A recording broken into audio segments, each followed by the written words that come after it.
wanted to show you what's inside my studio. Raise your hand if you have any of these things in your studio. Do you guys have liquid glue in your studio? Glue sticks? Everybody's got a pencil, right? What about scissors? Tape. An eraser.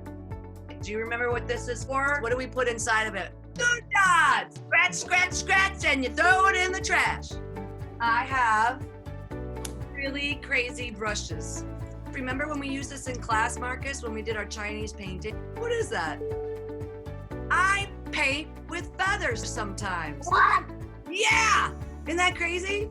This is a palette knife. This is when I put paint down and I can scrape it across paper.